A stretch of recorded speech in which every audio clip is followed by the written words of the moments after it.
What is going on, ladies and gentlemen? This is the Lone Chemist podcast. I was trying to be dramatic with the intro, but it didn't really work, so I'm just gonna, I'm gonna just go with it.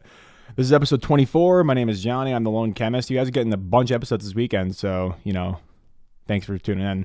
I got a different guest here, so another kind of film-esque YouTuber like me.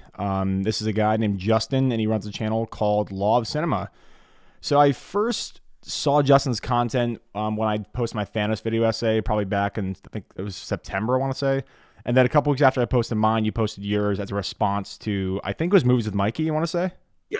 And you and I basically agree in these sentiments of, Thanos is, an amazing villain. And also just to go on this point for a little bit before we get into your general introductions, I really appreciated your video because you kind of agree with me that by no means does the video or the movie of Infinity War actually advocate for Thanos' ideology being the correct one. It just it dives into his psychology of, even though it's a really fucked up, pathetic, and evil form of love, it's still love in Thanos' eyes, which is what I took from the movie. Yeah. So even though I like Movies with Mikey's channel a lot, I did find that point to be kind of disingenuous. But we agree in that point. So that's good. Yeah. And I do want to clarify that I am a huge fan of Mikey's channel. Oh, me too. I'm a massive fan. I love his channel a lot. Probably one of my favorite film-related YouTubers. But yeah, I took a bit of umbrage with that video. Yeah, Dolores Umbridge, Harry Potter reference. That's nice. So you are a young guy. You're 17. You said? Yes, I am. Oh, word. Well, should I get my cane and my glasses for being the old man in this podcast? Yeah, I'm a bit of a fetus. I think I'm actually probably the youngest one in this sort of. I don't know if I would call myself part of the Film Hub sphere, but I've obviously been talking to some of you guys on Twitter and things like that. Sure. I think I'm just slightly younger than Houston. I'm pretty sure he's at least 2 years older than me. Wait, how old's Houston? Is he 19, 18, something like that? I think he's mentioned that he's either 18 or 19. Oh, okay, gotcha. But yeah, I'm back on topic. I kind of expected the Thanos topic to come up first because that's obviously probably what most of your viewers might know me from. And yeah, so I like I said, I'm a big fan of Mikey's channel, but his Thanos video, I don't know, it just struck me as sort of a projection of. He mentioned in the video that he sort of had some personal traumatic experiences with a lot of the stuff that obviously was depicted with Thanos' relationship with Gamora. Yeah. And I think that a lot of what he said in the video was kind of him projecting that onto a movie that didn't actually have any of those problems. Exactly. And I also had some problems with the video that I didn't even mention in my response. I just kind of found it ridiculous that he was sort of putting the moral onus on an Avengers movie to make clear the immorality of child abuse. I think that's pretty well stigmatized enough. Dude, I thought the same thing. It's as if that wasn't already abundantly clear, because think about it. Thanos, it's not like he's the good guy doing that. He is clearly the villain of the movie, but the best villain is somebody who, even though he does dastardly fucked up and terrible things, you actually understand why his psychology and psyche is the way it is. And go on. The point is that he believes he's right, not that he is right. Exactly. And right, if he was right, then he would not be the villain. And I think it's important to make clear the distinction between protagonist and hero. Obviously, the protagonist can be the villain, but as Thanos was in this movie, but he was still the villain, meaning that he was wrong, and the superheroes that we've come to know as the heroes for good are trying to stop him. Yeah, exactly. And yeah, I don't know. Again, I love his fucking channel. He's one of my favorite YouTubers, by far. But I just kind of found that video really disingenuous to the actual point of the story. It wasn't. Never does the movie actually advocate for the fact that this is the way that love is actually perceived in the world, and this is how it's actually correctly perceived. No, it's investigating why this monstrous guy actually believes that he is the savior of the universe, and that's what you get from the movie when it really comes down to it. And I think you're absolutely right with the whole projection thing, where it's he went in the movie projecting his own perception of what those issues are onto the characters as opposed to what was actually written in the script, which I think is a problem because we all have preconceived notions. That's why film is subjective, because we always have different things that we like and dislike in movies. But to blatantly kind of misconstrue the point of the character, I just didn't really jive with that. But I mean, all of his videos are well edited and they're all well scripted, and he does some great stuff. Yeah. It's, you know, funny at times, but also like really emotionally impactful. So, you know, no disrespect on Mikey. He does some great stuff. I mean, I'm an ant of a YouTuber, and you're a little bigger than me, but yeah. Wow, I mean, I'm still pretty tiny, so it's not really saying much, but dude, yeah, dude, I'm like, what am I? Okay, so I'm 25, you're 17, I'm almost 10 years older than you, and you got more subs than me. There you go, man. You're beating a 25-year-old guy on YouTube. Yeah, I'm coming up close to Mikey. I'm gonna surpass him in like a couple weeks of time, but yeah. Also, I think it's important that I just make clear that I'm not saying that any of his criticisms were objectively wrong, whatever that means. Obviously, yeah. His video was opinionated. My response to it was opinionated. I just don't think that it's really all that fair to. Another one of his criticisms was, I don't think his point was so much that the depiction of Thanos as right was intentional, but that's how it would be perceived, as, to use the example that he used, perceived that way by a child who's being abused. I don't think that's necessarily. First of all, it's rated PG-13, so that is a clear official warning that you could be in for graphic-ish content. Yeah, lurid content, sure. Yeah. Yeah. And so I don't think that the criticism that it's not considerate to people who are that young is really a valid one, because they're officially warned by the rating of the movie. And like I said, it should be socially stigmatized to the point that you don't need an Avengers movie to make clear that child abuse is wrong. And yeah, I totally agree, because like if that point isn't blatantly clear, I think you have a really, really kind of jaded view of entertainment in America, where it's like those things should be blatantly obvious to things even outside of movies. That it's kind of like, but like, again, the point is Thanos is the villain. He clearly is the villain. He wants to kill half the universe. Of course he isn't correct, but you have to understand why he believes he's correct. That's the point. Like a great villain isn't somebody that you agree with. A great villain is somebody that you understand. And even if the sentiments aren't in line with your own, you can actually understand why he believes what he believes. Like there's this, I forget who made this video, but it was this great video about like Thanos views love as almost dominion over people, almost like a really strict father would, where it's like he believes love is not this mutual exchange of ideas and emotions and gratitude and ever-longing emotion, but he believes that love is feeling paternalistic over people and is feeling like he is responsible for people, and in that way maybe he's responsible for their death or their life. So the fact that he views fathership and love in that way, you understand why when he sacrifices Gamora, he ultimately gets the Soul Stone, because that dominion he feels, he equates that with love. And, you know, there's no objective standpoint for love in the movie, but in that way you can actually get inside of his head and realize, okay, this is why he believes that he loves Gamora. Not that he loves her, but he believes that he loves her. Yeah, right. And having suffered, like, the reason why it makes sense for his character is because having suffered that whole thing with his entire race being wiped out, he would exactly be the type of person who's jaded enough to think of love as imposing your worldview on your kids so that they don't suffer in the same way that you did, right? His line about making her the most fearsome warrior in the galaxy or whatever. Exactly. Yeah, no, you know, big buys in that. We definitely agree on that. So, yeah, so, you know, like I said earlier a few minutes ago, I got into contact with you, or I saw your content originally through the Thanos video. I was a big fan of it. I ended up seeing your retrospective Marvel one from 2008 to up until now, which was great. And also some pretty funny memes on your channel with the YTP videos of Daredevil. Like it's Matt Murdock is an asshole or something. Matt Murdock's a dick. Yeah, the Defenders YouTube poops have when like surprisingly when he's interrogating Jessica Jones and is like, if you ever make another sound again, I will smash you against the wall. I'm like, what the hell? Like, oh shit. Those are by far the most fun things to edit on my channel, and there is a bit of sort of dissonance between those videos and the video essays, which I've started doing more recently. There's first of all, what kind of bird do you have that like screams that loud? I have a senegal, and the reason why he's screaming so loud is because I actually forgot to shut the door. That's embarrassing. You can go ahead and would you want to like go shut? Yeah, please go ahead. Go ahead. So I can I'll entertain the chat. Don't worry about it. I'll entertain the chat.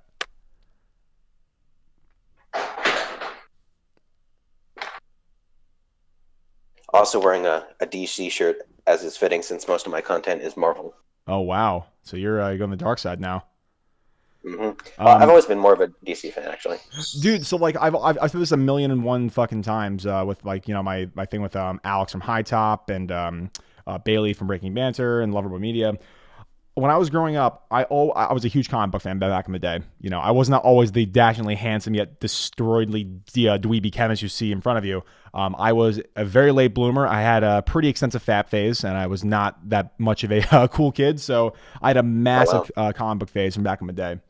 And so I always thought that Marvel wrote more interesting plots in terms of comics, but I always lashed on the DC characters more. Like I thought Yeah. that it was like it's weird. Like I always thought that Batman was just the most iconic superhero character. Period. Behind like Spider-Man, I think I related to more as a kid, but as I've grown, I've realized that Batman is probably one of the arbiters of like the Superman or the superhero mythos in America these days.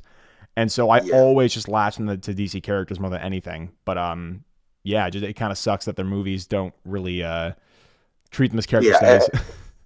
Yeah, everything but the movies is doing really well in my opinion, though. But one of the reasons why I like DC more is or have in the past. I still like them both nearly equally, but I have a bit of a soft spot for DC because I grew up with those characters, and it's also partly because of that adage that Marvel is about humans becoming gods, and DC is about gods trying to become human. Yeah, sure. And yeah, you see that with like every single character being near godlike, but that also makes it even more interesting to try and write for them because you have to find ways to make them vulnerable, which is hard to do unless they're Batman, in which case they actually are human.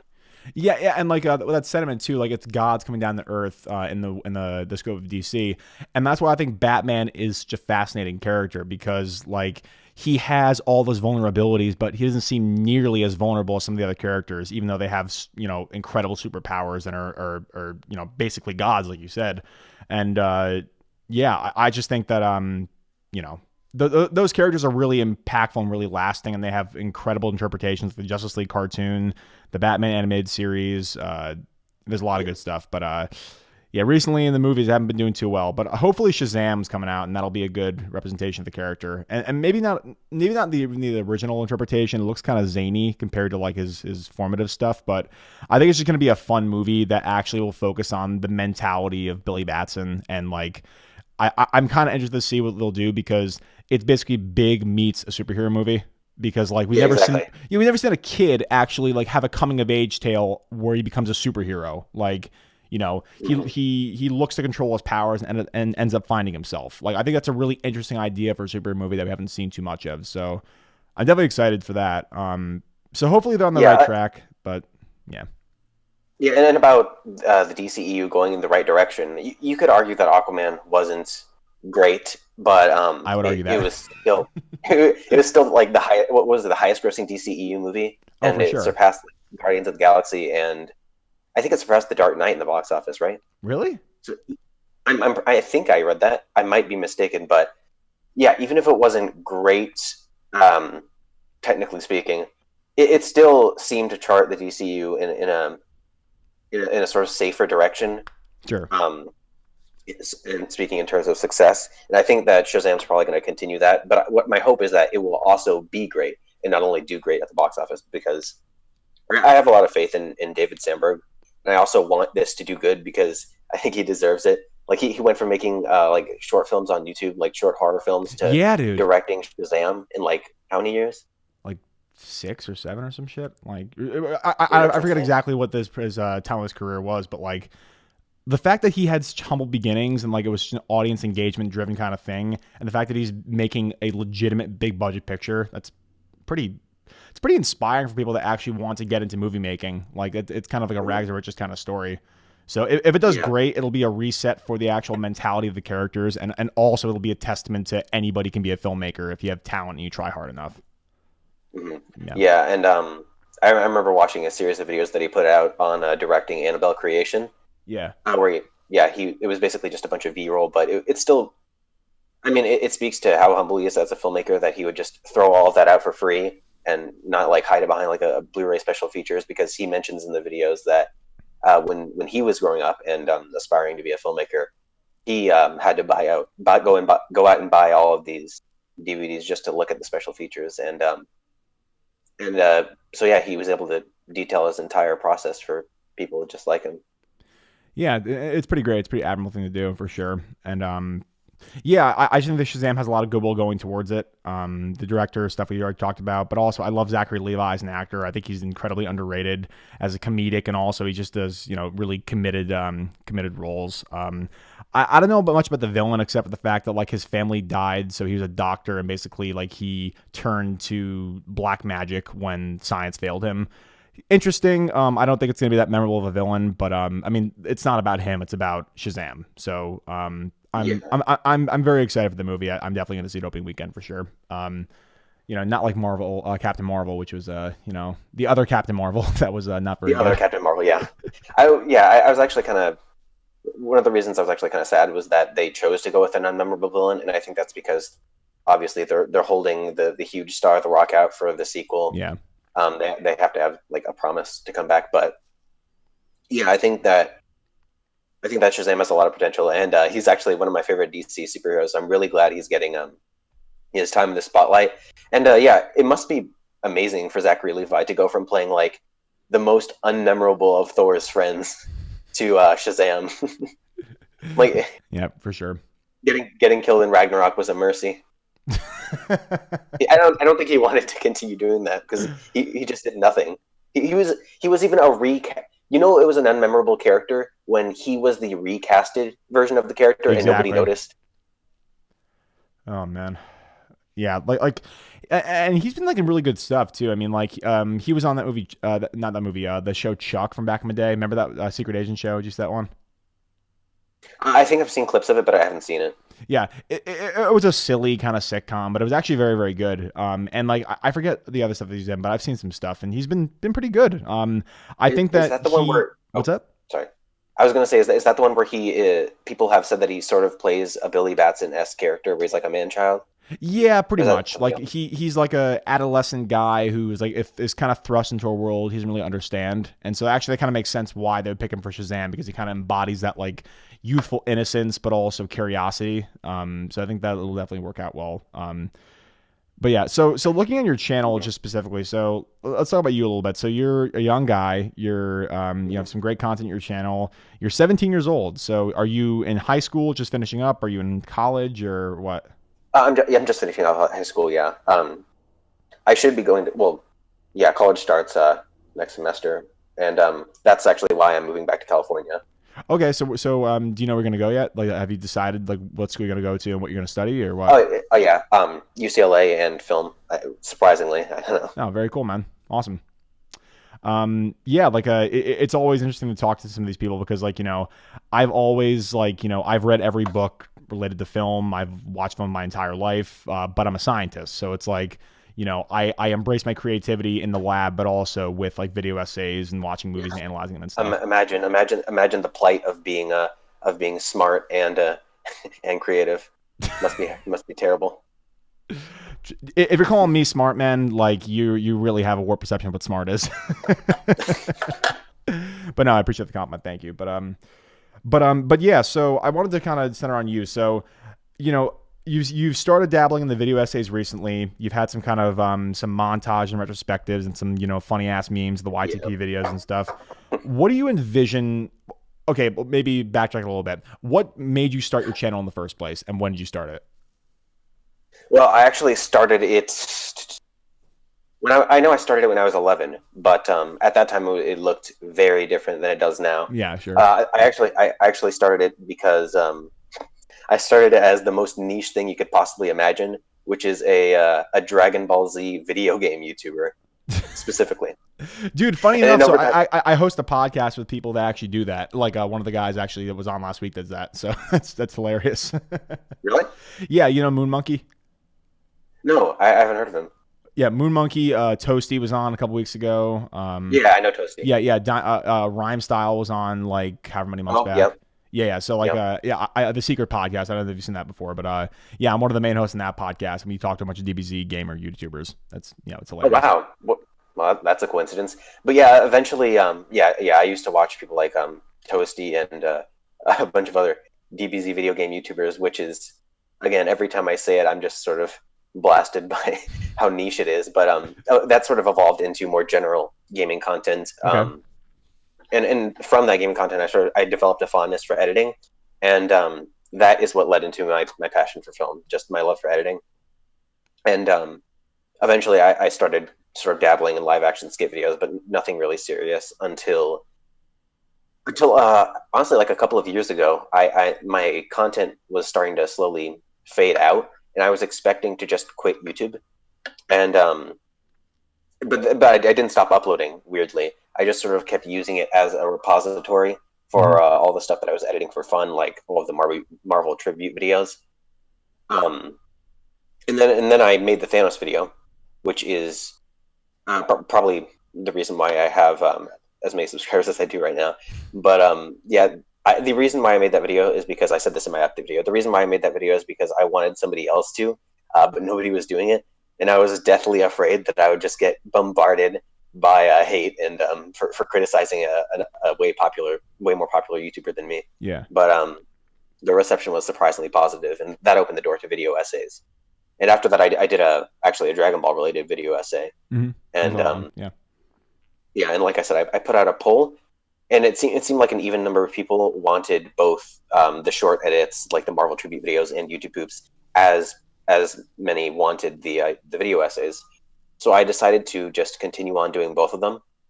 And so far, I've actually been unintentionally alternating between the two consistently. Yeah. Like it'll go short edit, then it'll go video essay, and then edit, and then video essay. And my next video is continuing with that trend. It's going to be a video essay coming out on April 1st. So that's a bit of a hint as to what kind of video it'll be. A meme video, nice. Yeah, I kind of have the same thing where it's like, you know, I'm a graduate student, I'm a PhD student in chemistry, so I don't have a lot of time to do YouTube stuff, but like I've always kind of like loved analyzing film, and I just started editing videos like a couple months ago, so I've really loved doing that. And so like basically I started doing the video essays and stuff, but I really wanted to like, you know, post stuff on my channel, like, because I love doing, you know, this stuff for YouTube. So I started just doing the podcast just kind of on the side.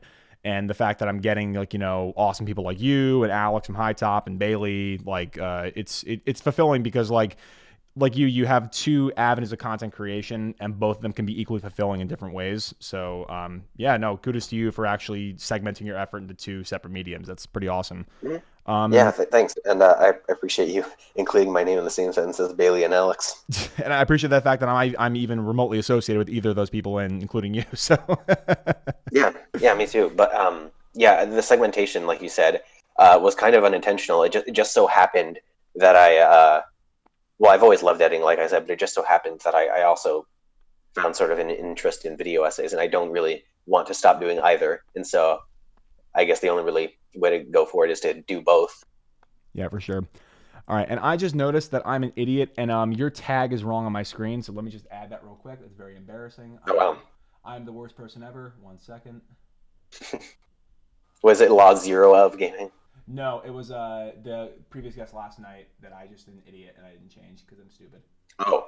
There we go. Now it's better. Whee! I will change that for the actual thing. Sorry about that. Hmm? Yeah, I'll change. All right, there we go. That's perfect. Sorry about that, man. but yeah, the segmentation is weird because it brings in a variety of different people who are all they're all watching the channel for different things. Like I'm sure I have people who are only subscribed for the YouTube poops and the memes, and I'm sure I have people who are who subscribe because of the Marvel edits, like the retrospective and the other smaller ones. And I'm sure there are also a lot of people that subscribe because of the Thanos video. And so the only real way to I guess keep all of those is to go forth doing all of them, which is what I plan to do. Like I said, I have a video essay coming up, and I also plan to keep editing. Yeah, and I also have a video essay with you. So I you know, like I said, I'm also doing video essays, and you have a cameo on one of my videos coming up soon, man. So yeah, that was the first time I made contact with you. Was you requesting that I insult you? Yeah. So I won't spoil the video for people watching. Basically, I'm doing a video where in the video I make my first kind of point in the video essay, and it seems like it's completely out of nowhere. And so what I did was I asked basically all the film people that I'm in contact with on YouTube and Twitter and Instagram to make a 4 to 5 second video insulting me. And I'm sure that was kind of weird for you to hear. Like a guy like, hey man, come to my podcast. By the way, you want to shit on my life like in a video? Yeah, I tried to be as nice as possible with the insults. Yeah, who did a really funny one? Bailey did a fucking hilarious one. Like he was like, "Oh, you're a fucking moron." Which that video will be out probably next week. So stay tuned for that. I'll tag you in it when I tweet it out. But yeah. But one thing that I've kind of struggled with as a video creator is like I'm a kind of guy who like when I'm watching a video or like anything like that, I'll have a good idea for a video or something or like a cool premise, and like I'll edit 3 to 4 minutes of it. And then I'll have to stop doing it because I have to go to work because I'm a PhD student. I work in lab. Like I do a lot of other shit. Or I'll have an idea for another video. And it's almost like this creative like ADD in a way where it's like I always like to create with the point where like it's hard to finish just one project because there are so many different like cool ideas. Like if I showed you my Final Cut Pro timeline, and I shit you not, I have 8 video essays that are like about 3/4 of the way done to like only a little bit of it done. And like I just like have to honestly, I just want to wake up at like 6 a.m. one morning and get a big ass cup of coffee and just power through all of them because like I'm like excited about all of them equally, but like because of my job situation, I can't really focus on like making a 25-minute video or some shit. So yeah, it's been kind of frustrating with that. Yeah, I do that also with my edits. I will start a bunch of projects and leave them unfinished and come back and work on them intermittently. But for video essays, oddly, I can't leave it one undone and start another one because I sort of just like dedicate all of my time to doing each one as an individual project. Yeah. Which is why I've only done 2 so far, but that's been my process. Yeah, for sure. And yeah, dude, like your 2 video essays were great, man. Like I want to give you a compliment real quick. Like the Thanos one I already watched and your DBZ one I already watched. They're both great. Like so you definitely have some real potential and some real talent there for sure. Appreciate it. Yeah, no, for sure, man. I'm just sucking your dick, on the podcast, of course.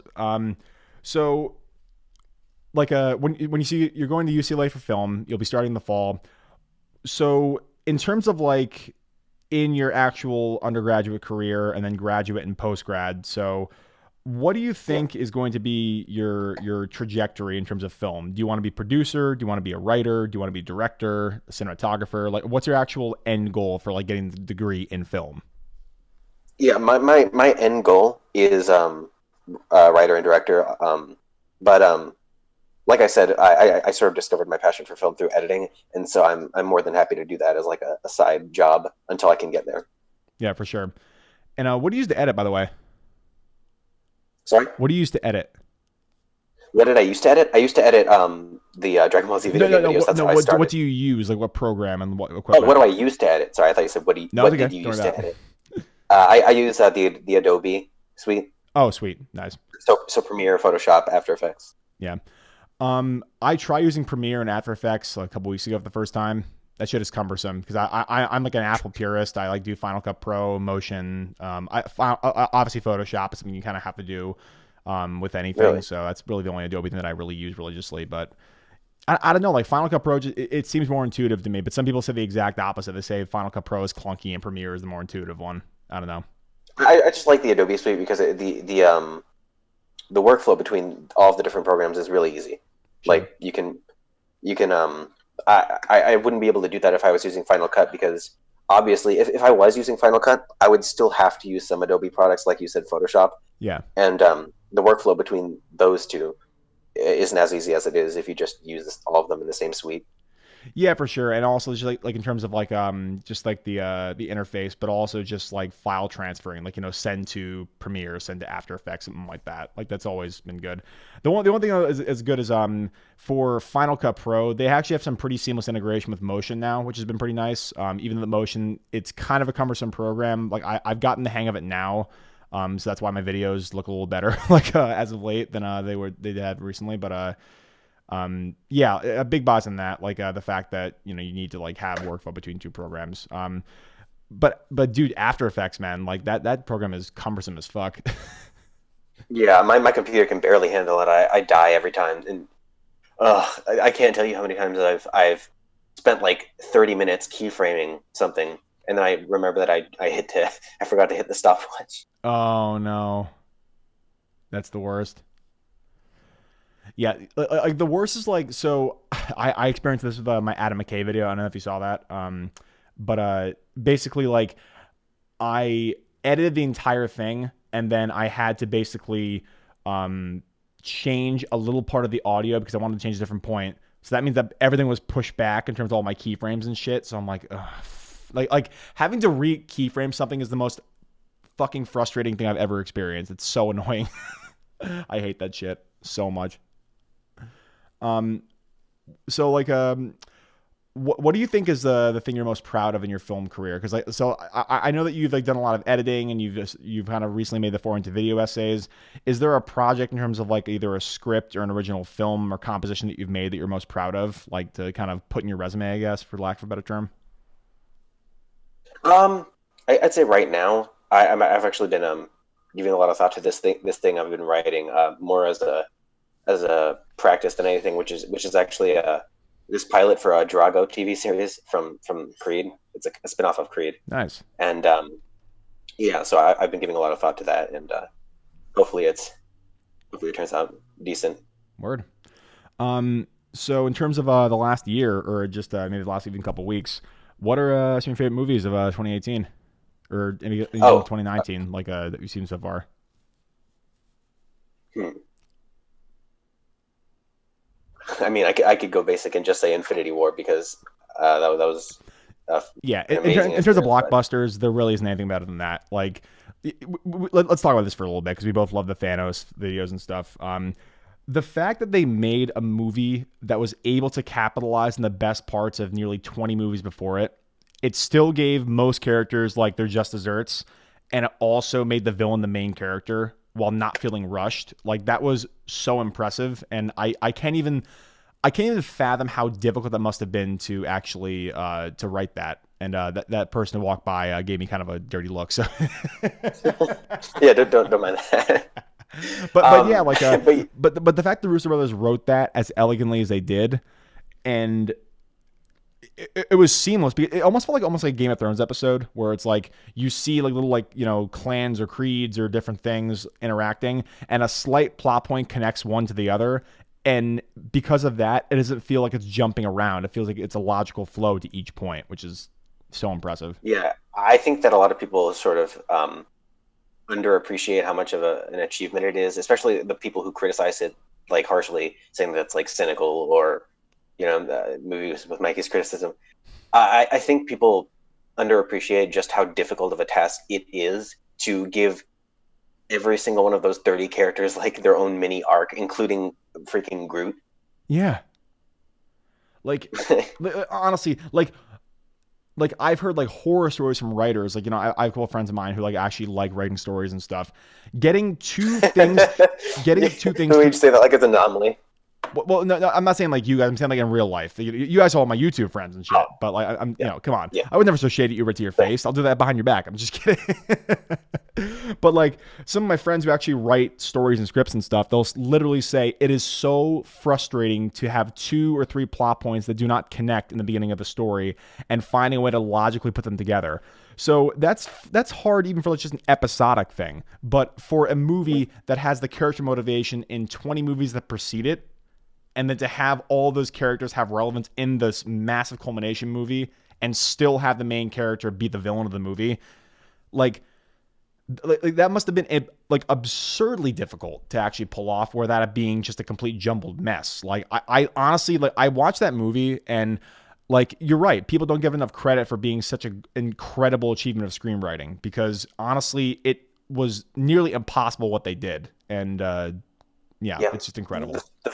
The fact that it was good is a miracle. Like in the hands of I don't even know if I could off the top of my head think of any other filmmakers, and I don't want to obviously insult any other filmmakers, but it's hard to imagine anyone else taking on that sort of colossal task of bringing together all of these characters from the past 10 years of cinematic history and having them all interact with each other in satisfying ways, also have it be commercially appealing, also have it be compelling, and have this villain who's pretty much being introduced in this movie be compelling enough to play along with all of these other characters who you've had 10 years to come to love, and they did all of that, which is amazing.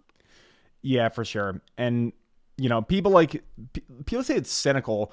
I don't think it's cynical at all. I mean, like, maybe if you view like the character as correct, like, you're cynical because like it's kind of a bastardized view of the world. But I view the movie as just a beautiful, beautiful culmination of just so many different character elements. And the fact that, I mean, the Russo brothers, if you look at them as directors, they were in TV for the longest time. And so like you look at them and you're like, how the hell did they get so good at juggling a really, really compelling and compact story with blockbuster CGI effects? And you realize that in TV, like, the whole point is to give people effective motivation in as short a time as possible. And like, it kind of makes sense why they're so good at, like, having visual storytelling as a medium, because in TV you have an ensemble of characters, you have very, very different, disparate elements of your story, and you only have 45 minutes to tell your story, and you have to be able to impart upon these characters some kind of motivation for doing what they do, even if it's comedy or tragedy. So I just think that movie is just,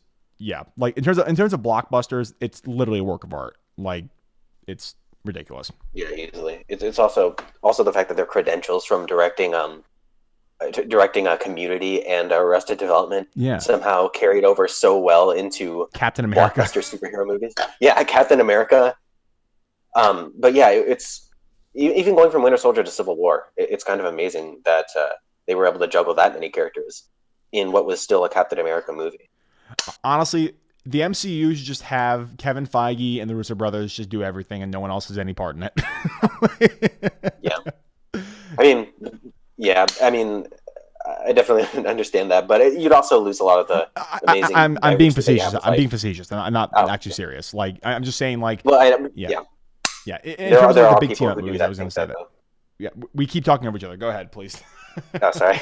Yeah, there are definitely people who do think that way, but I also one of the biggest strengths of the MCU, in my opinion, is the creative diversity. Like, you have James Gunn, you have Taika Waititi. You can have James Gunn. We can talk about that after that. Yeah, go ahead. Yeah. But yeah, you could have Taika Waititi's Ragnarok take place in the same universe as the Winter Soldier. Like, there are so many. You can take literally any two moments from the MCU, any two contrasting moments, and it'll be a wonder that those two take place in the same universe. Like Kingpin smashing somebody's head with a car door, and freaking Korg talking about not printing enough pamphlets for his revolution. Hey man, we're gonna, you want to come? Yeah, my Korg impression is one of my crowning achievements in my life. But anyway, hey man, we're gonna Space McGaddy here. Want to come? Anyway, so let's talk about James Gunn, man. So obviously, in wake of the terrible tragedy in New Zealand that we heard about yesterday, obviously, terrible thing that happened, but we got some really amazing news for people in film. So even though it's kind of a dark day, a very uplifting moment, James Gunn was rehired officially by the MCU, which is amazing. So I guess to backtrack in the story a little bit. So a guy named Mike Cernovich, I call him Snowflake Cernovich, basically, like, he's an alt-right troll reporter who really, what he does is basically, like, he's made a market for expressing propaganda in, like, a complete reciprocal way. So basically what he'll do is he'll go on to people that either disagree with him politically or have dissed him, go through their Twitter or Instagram or Facebook or whatever, find things that are taken out of context or are a little bit, troublesome, and then we'll basically just try and get them fired because, like, they'll say, oh, this left-wing SJW cuck soy boy, like, fluoride eating, like, idiot is, fucking peddling this stuff, but he also, like, is making rape jokes, so, I have to fire him. And I think it's just funny how he keeps doing this, but the people that he's doing this to almost always end up getting reinstated and rehired. Like, the first time he did it to a political guy named Sam Cedar, who got fired, and then he got rehired almost immediately because they were like, wait, this is out of context and stupid. And then with the Marvel thing, the thing that really pissed me off with the whole James Gunn situation was he made those jokes over a decade ago, and he's already apologized for them even before they came out anew in 2018. Like, before he was first hired by the MCU for Guardians of the Galaxy, they gave him the spread and say, hey, What do you mean by this? He publicly and privately apologized for them. And then because of this moron framing it as this propagandist is a hypocrite, then he gets fired again. I always thought it was completely unfair and not really comparable to any of this kind of cancel culture we've seen. So the fact that he's rehired is really just a gratifying and like nice thing. I'm really happy about it. Yeah, it was clearly a PR move. I mean, obviously, and I have a suspicion that they made the decision to rehire him a while ago, and they just waited for everything to die down. Because obviously, if they rehired him too quickly after firing him, it would have made them seem weak. Yeah, exactly. And I'm sure that was part of the motivation behind it. But I also maintain, and I will continue to maintain, that I don't think he even should have apologized for them in the first place, because they were clearly jokes. Like, crass or not, even if you don't agree that it was even a good joke, it was still clearly a joke. And so I don't understand the pressure on him to apologize as though he's like advocated for the things that he joked about. Like, yeah, the internet's overreaction to like sarcasm and jokes is ridiculous. Yeah, and like the thing that really pissed me off about that is well, I completely agree with you, because like, you know, first of all, in his Twitter bio, he had trauma provocateur in his bio. Like, clearly he was doing it to be a provocateur, to get a reaction out of people. And, you know, obviously, like, you know, I don't want to make the whole, like, you know, social society was different back then, but you do have to kind of accept it like that. Like, back in 2010, for example, people were saying the N-word completely freely. People were saying, you know, slurs for developmentally disabled people completely freely. People were saying, you know, slurs for homosexuals. And all this stuff was, like, completely accepted. But then, of course, as a society, we evolve and we change. And we realize that, oh, shit, these things are having a detriment on people's health. On the flip side of that, I'm on the left side of the spectrum. I guess more left than most people, but I'm a free speech absolutist. Like, I disagree with a lot of people say. I will never, ever, ever, ever advocate for deplatforming anybody unless they're calling violence to somebody or shouting crowded, like a fire in a crowded theater or something like that. Like, and the fact that like this whole preponderance and the invasion of free speech and you know, free expression of ideas, whether you agree or not, is so shitty, because imagine the precedent that sets, where it's like, okay, if one ideology or just one concept in life is more highly regarded, let's say like for right now, like we all eat meat, right? You know, most people eat meat. If 40 years from now, it's now considered like basically a social sin to eat meat, am I going to be canceled on my job? Like, you know, however many years down the road because I ate meat in this specific time? And so like, the burden of blame, like obviously we should be sensitive to people and we should be careful for people. At the same time, I'm never going to censor exactly what I believe. I'm never going to advocate for someone to be fired for expressing what they believe, even if it's a crass joke. Yeah. And this is kind of analogous to the Kevin Hart situation where it was clearly a joke. He already apologized for number 2. Yeah, no, it was clearly a joke, and B, you're not taking into account that it was 10 years ago. You can't hold somebody accountable for something that they did 10 years ago that you didn't like, if they've already clearly grown since then and they've apologized for it multiple times. And dude, I respect the shit out of Kevin Hart for doing what he did, because he's like, look, I've apologized for this probably 12 times on the media, in interviews and radio interviews. I've done this. My life is not going to be changed because of a stupid joke that I told. Like, I've already admitted that the sentiment behind it was a joke, and even if it was a joke, it was wrong. Like, I'm not going to change my life and ruin my fucking existence because you find the joke off color. That's not fair. And I like literally, I respect the shit out of him for that, because, you know, at a certain point, something's got to give. Like this whole thing where, you know, this obsession with, you know, repenting for any kind of verbal sin you commit. I agree that, you know, outwardly calling someone the N-word, not a good thing to do. But if someone tells a joke that's maybe off color, like, even if it's off color, like, you should at least give them the freedom to be off color, and then just say you personally disagree with them and not be a fan. Like, if they're calling violence to somebody or advocating for, you know, poor treatment of a certain group, then it's actually a debatable topic. But just expressing a fucking opinion during a joke, I don't know, man. It's like, it's at that point, when you're calling violence to a certain group, at that point, it's incitement to violence, which is actually not illegal. But but I'm of the belief that in comedy, nothing should be off limits as long as you know it's a joke. Exactly. And so that's why I don't think that either James Gunn or Kevin Hart should have apologized, because in that apology, the apology in and of itself is an admission that you believe you did something wrong, which neither of them did, right? They were both comedians or provocateurs at the I time, agree. Yeah. and they just said things that a comedian or provocateur would say. Like, if you find a joke crass, okay, like I don't see how that's justification for like castigating somebody as a horrible person. Like, what you say in the realm of comedy is motivated. It's obviously there's always some truth to comedy, but what you say in the realm of comedy is motivated by a desire to make people laugh, and it's not always like, or like it's not. If James Gunn jokes about peeing on a kid's head or whatever he did, whatever the joke was, that's not. You would have to be seriously Idiotic. either stupid or purposefully malevolently misinterpreting what he said Yeah, to arguing in think that bad he's faith. actually advocating for to think that he's actually advocating for peeing on kids' heads. Like, and that's what Cernovich was doing. Like, Cernovich was saying, like, oh, no, he made these jokes. He's clearly a pedophile. And I'm like, no. Like, he was a scriptwriter for fucking Trauma. Like, all of those movies are memes. Like, every single one of them. And he was a fucking memer. He was a provocateur. And like, I totally agree with what you said. Like, I'm not saying that they should have apologized, but I'm saying that, like, because they did, at least you have to give that some consideration if you're actually pissing them for the tweets and stuff. well, once you bend to the mob, though, I don't think that the mob is ever satisfied, even if you do bend to them. Yeah, and and this goes on a different point. Like I said, like I wouldn't even want to like really label myself with like my political beliefs. I'm more on the left side of the spectrum, like in terms of like, you know, some stuff. But like I said, free speech is absolutist. I'm never going to censor anybody unless they're either, you know, calling violence on somebody, which is not protected by the First Amendment. I'm never going to, you know, defend somebody who like makes a hoax of a national tragedy. Like, you know, for example, like at my school, there's a fake shooter threat. That guy, that's not protected by the First Amendment. You can't incite a police response to a public, you know, a public place. That's not protected by the First Amendment.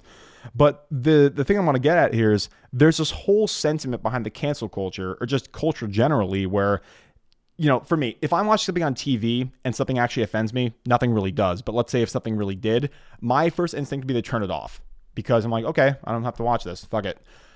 Yeah, there's a basic. Sorry.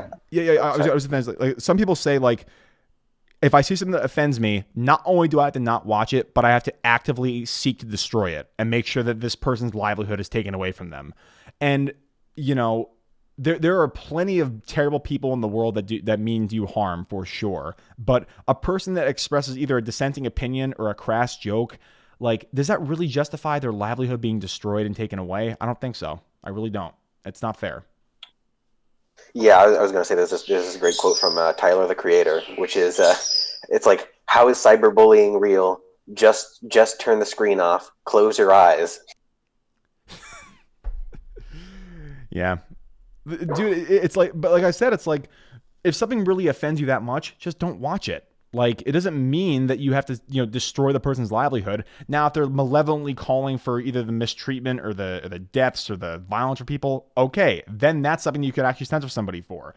But like, if it's a joke, like, just like, humor is inherently going to be offensive to at least one person in the world for whatever you say. I can make a joke about this Samsung monitor that I'm looking at you right now, and some fucking triggered technician will get fucking triggered by it. Does that mean my livelihood is destroyed if I make a fucking offensive joke about it? Like, no. Like, there are things that you should be able to joke about, like, without really any limits. And I think that this whole sentiment of I have to seek out who made this, I have to take this as an attack on anybody personally, and that I must destroy it. Where I think most rational people will say, hey, just turn it off. Who gives a shit? Like, yeah, and also, I don't think that. I mean, like I said, I still don't think that they did anything wrong. But if we're going to sort of, for the sake of conversation, say that they did do something wrong, the outrage mob doesn't seem to believe in the idea of redemption, or that if you did something, you can apologize and move forward. It's always that you have to be like ridiculed out of public life. You're blocked out. Yeah, you're blocked off of it. Yeah. You have to be exiled. Yeah, you have to be exiled. Which I don't see how that's helpful, because in a world like that, the only types of people that you can be are either a person who does nothing wrong, and those don't exist, or a person who's just unapologetic. Yeah. I don't know, man. It's a really weird situation.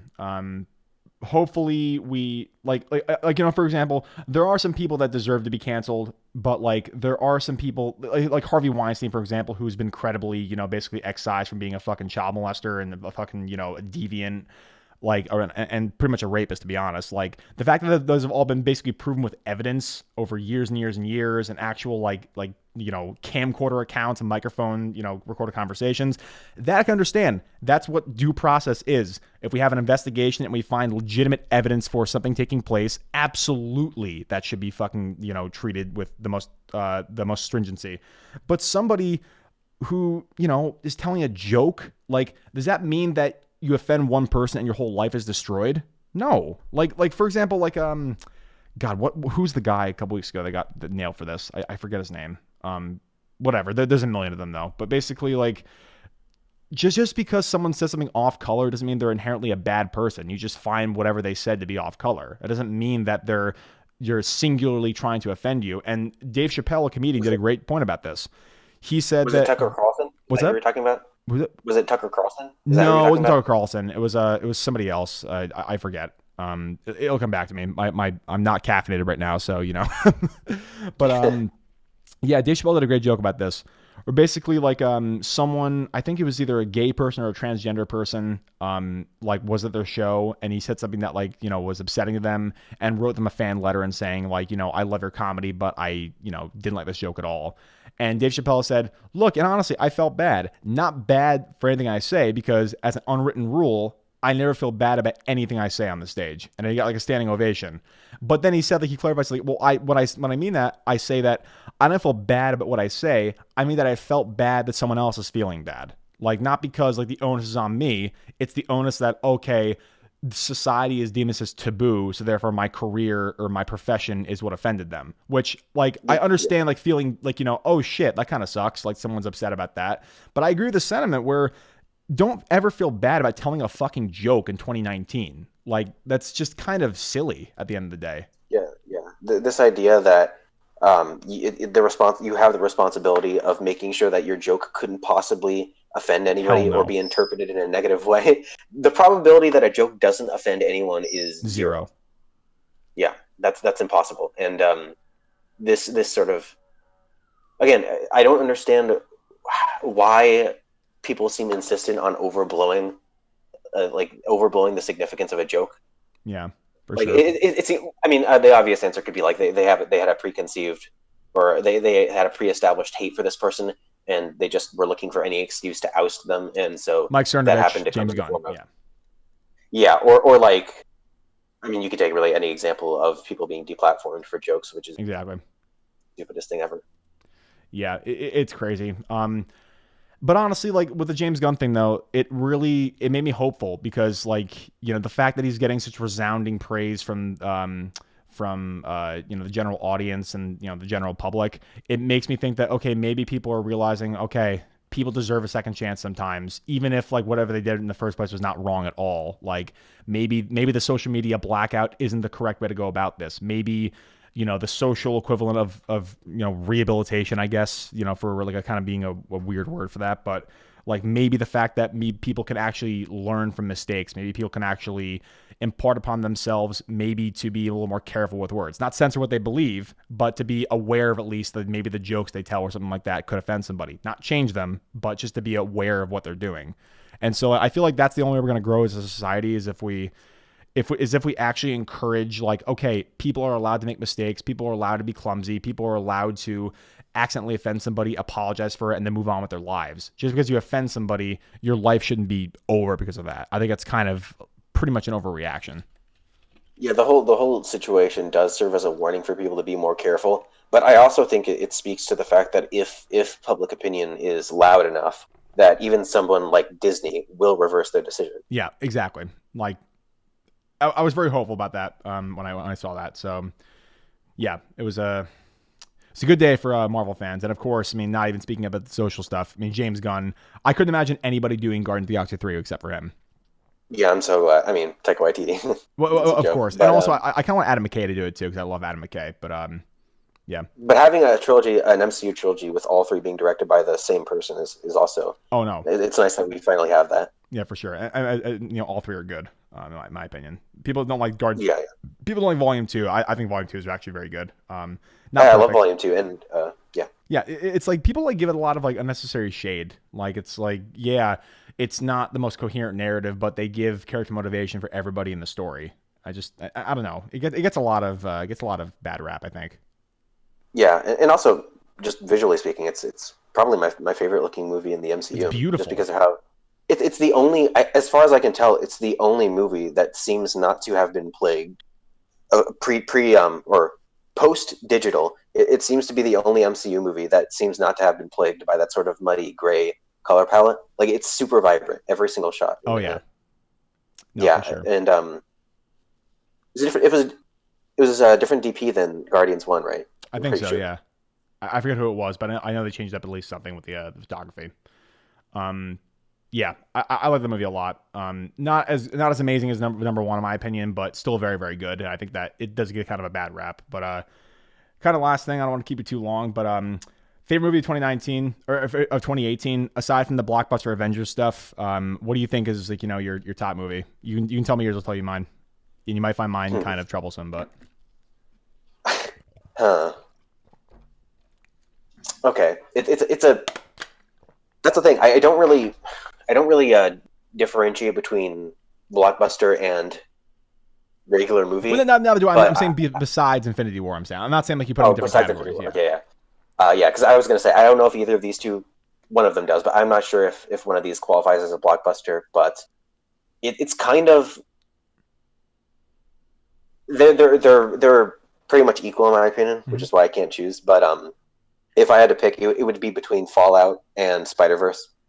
That Okay, would first definitely be of it. all, Fallout. The sheer audacity of some of the stunts and the action, the framing they do in that movie is actually kind of absurd. Like the fact they pulled off the shit they did.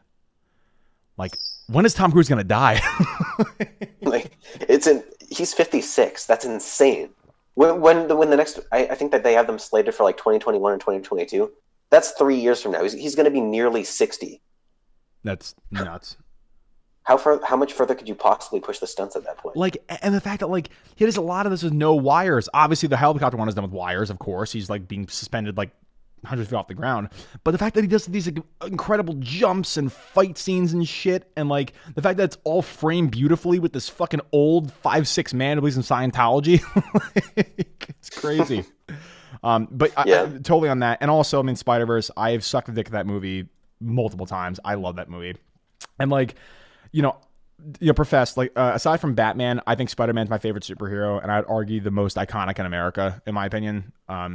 But that movie, like, it really kind of sold the motif where, well, first of all, the animation style is so unorthodox and beautiful. It's literally a living comic book.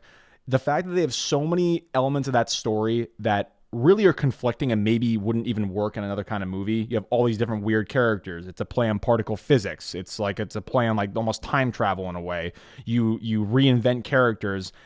You have this really unorthodox animation style, and they all blend together to have this theme of anybody can be the Spider-Man, which is like it's incredible. Like that movie, honestly, like I saw it. I think 4 times in theaters. I want to say.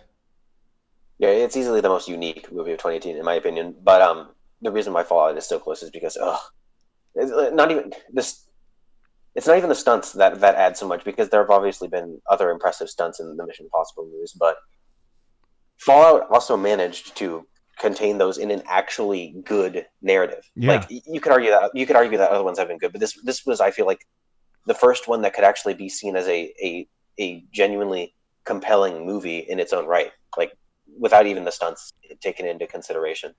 Yeah, like and like in terms of like just the actual story, they actually worked in a couple decent surprises in the story too. Like a really tepid one, for example, is the intro scene with the Wolf Blitzer manifesto scene, and like it's all a ruse. Like, oh my god, I love that so much. But also like when they go to defuse the bomb and Tom Cruise's original wife is there, I wasn't expecting that at all, and she walks in the screen. I was like, oh shit. Yeah, yeah. Yeah, it also, like, the Kremlin was destroyed in Ghost Protocol, so Yeah, at this point you do actually believe for a second that maybe in this universe, like, these three huge sites could have been destroyed, and that just exactly. made it that much more satisfying. I also think I did say that it's the most compelling one, but I think that Mission Impossible 3 gets overlooked a lot. I think that Me one too. also had Yeah, a yeah, mhm. yeah. PSH Yeah, is I a think great that villain. Yeah. yeah, he added a lot to that, and also I think it's definitely the most personal one in my opinion, aside from Paul and maybe the first one. And yeah, I think it is underrated. Yeah, for sure. It definitely is underrated. And we can geek out about Spider Verse all day. But I'll tell you my favorite movie of 2018, and you'll probably want to kill me for it. Vice. Really, yeah. I don't know that I would. It just seems to be like really controversial, and whether or not you enjoy it depends on your tastes. Yeah, so like I said this a million times. I said it with my friend Nando from Nando V Movies. He came on a couple weeks ago. And also, I mean, my Adam McKay video essay kind of sucked his dick for like 10 or 11 minutes. Adam McKay or Nando's? Adam McKay. Yeah. So if you haven't checked that out, please check that out if you get a chance. But Oh, yeah, I will. yeah, I think it's my I'm the most proud of that video essay on my entire channel by far. Like I think I made the most cogent point, or at least I tried to at least.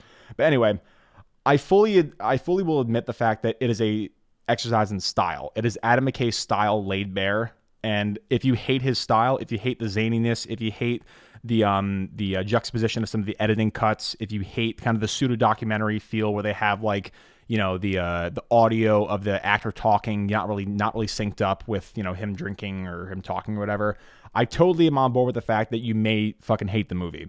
But leaving politics out of the equation for a second, you can't deny that some of the choices he makes are really, really brave and really daring for a filmmaker to make in 2018. For example, the juxtaposition of the fly fishing. Did you see the movie, by the way? Yeah, and I saw that there's this really highly, I forget how many like retweets it had, but it got really popular. There was a tweet of the scene where it goes from like a freeze frame of I think it was Christian Bale's face to, like you said, the fishing scene. Yeah. It's just like this really awkward cut, and people were using that as an excuse to like suggest that it was bad. But no, it's if something is that jarring, it's clearly intentional. Yeah, exactly. There's no, and so basically, like, like you think the you freeze frame think you're that talking that's about the is work of a professional editor? what's up? Like, I mean, like, would people legitimate? I mean, I guess anybody who uses that as a legitimate point to criticize is probably hasn't seen it, but Yeah. I don't see how you could think that that's actually just like A fuck the up. the Yeah. bad. Yeah, Yeah, for sure. But like, yeah, so the way you're talking about is this is during the scene where Cheney is proposing to Bush that maybe we could have the power come my way a little bit, and then when he's eating, like he's eating, it's intentional. He's eating during that moment, right? Like he's eating, and then it zooms in on George Bush's face, and then it cuts to him fishing. And as he teases the idea slowly over the entire scene, he's baiting Bush and he's feeding Bush this idea to give him more power when he comes to the vice presidency. And then when he finally says, "I kind of like that," the rod gets taken. So the fact that you're couching, metaphorical juxtaposition as shitty editing or like clumsy editing, that's just kind of disingenuous in my view. But that's kind of a specific example. I love the fact that Adam McKay does things in a pseudo documentary format that a lot of filmmakers don't really do. Like, for example, when Dick Cheney finally gets to Washington, and instead of having a really drawn out explanation of basically who's who in the administration, who they have on their side, who they don't, they use Stratego, an actual like life size replica of Washington as a Stratego board to show that. Like, not really a lot of filmmakers would think to do something like that. And I think that, he does some really interesting narrative tricks, even though I do have a couple problems with narrative aside. I thought the narrative of the narrator being the guy who gives him his heart at the end of the movie, I thought that was really, really clever. Because the entire movie, like, why the fuck is he talking to us? Is he like Dick Cheney's son or some shit? I do have a couple problems with the sequencing. So like the nonlinear stuff, even though some of it did work quite well, in my opinion, for the thematic expression of the movie, I thought that in the beginning of the movie, it was kind of finding its footing a little bit clumsily. Like, we start the movie in 1963, and then we go to 9/11. Then we have the narrator talk and like kind of explain what's going on. Then we have the title card sequence and the montage of stuff. Then we go back to 63. Then we go later after 9/11. we should start the movie at 9/11 and then have the title card, and we explain how we get there, and then the movie kind of proceeds as it actually was in the film. But yeah, like starting like, where we are or in that specific time and how we got there, I think that would be better. Because introducing the kind of non-linear jumping stuff feels a little bit kind of jarring for people. I can understand why. My whole thesis of this statement is, I understand why people maybe don't like it. Keep politics out of it, just looking at the filmmaking. But I just loved it. Like, it really, really spoke to me, and I just thought it was a really clever, unique movie, in my opinion. Yeah, I mean, obviously the editing doesn't have anything on the Oscar-winning Bohemian Rhapsody, but that's another podcast. Next time you come on, we'll do that. yeah. But yeah, also that Galactus cameo. It was nice. Oh yeah. Oh man, I forgot about that shit. That was awesome. But yeah, so what did you think about the movie?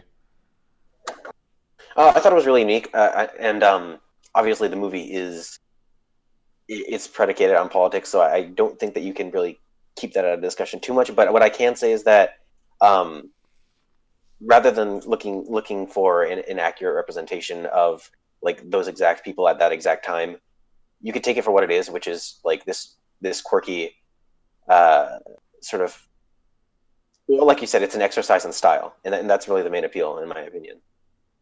And yeah, and I don't think that, like I said, the fishing scene is obviously the biggest example. People criticizing that as an example of like what is clearly an exercise in style. People criticizing that as an example of like a person's incompetence at filmmaking is ridiculous. Yeah. Like, if you want an example of actually bad editing, just look at Bohemian Rhapsody. You know what, fuck, let's go on for a second. I had a tweet as soon as that thing won Best Editing, and I said, yes, Bohemian Rhapsody did win Best Editing because the editor binged on Adderall, cocaine, and coffee, locked himself in a room, and tried out Final Cut for the first time. Because, dude, like that editing, it's not like it's meant to be quick cut. It's legitimately bad. And I think that the only reason why that movie won is because some scenes were cut to the beat of the music. I think that's really the only reason why. Because, like, that editing legitimately is like almost incomprehensible. Yeah, I remember this the scene of I think they're all at a dinner table. Yeah. And it cuts to every single character, like it cuts to a single of every single character at the table like 5 times within like 15 seconds. Every time somebody starts to speak, it just cuts to them. It's like cut. It was honestly hilarious. I busted out laughing. Like, I don't know, man. Like, the fact that movie won so many awards when legitimately it was mediocre. Like, it was really mediocre. Like, Rami Malek gave a good performance. Like, it was quirky. But honestly, I think Christian Bale should have won for Dick Cheney. I believe that he was Dick Cheney. I thought Rami Malek did a great job. I felt like he was doing an impersonation of Freddie Mercury as opposed to embodying what he actually was. Yeah, I just that movie really got under my skin this year. I was really pissed about that shit. Yeah, I mean, I don't take the Oscars particularly seriously anymore. Never do I, but like like I don't take them seriously, but like the clear and obvious snubs where it's like, okay, this is the best actor of this, and clearly someone should have gotten it over another person. Like, I don't know. But then again, I can't really take an entire award show seriously if they give Green Book Best Director or Best Picture rather. Yeah, I mean, I kind of lost all investment after Leo. That was kind of that was kind of the season finale, and then the show went on too long. Yeah, for sure. Once Leo won, I was like, okay, thank God, because you can't live in a world where Nicolas Cage has an Oscar and Leo doesn't. Yeah. All right, man. Well, hey, this has been a really awesome conversation. I would love to have you back on again if you're willing. We definitely got along pretty well, and we agreed on a lot of our sentiments for sure. Tell people at home where they can find you. Oh, my channel is youtube.com/LawOfCinema, exactly how it's spelled in the title of this video. Like I said, I do short edits. A lot of them are Marvel related, and I also do video essays. Like I said, there's one coming out on April 1st. Awesome. Well, check out his stuff. His name is Justin. He runs Law of Cinema. And thanks a lot for coming on, man. Lone Chemist Podcast. Thanks for having me. Peace.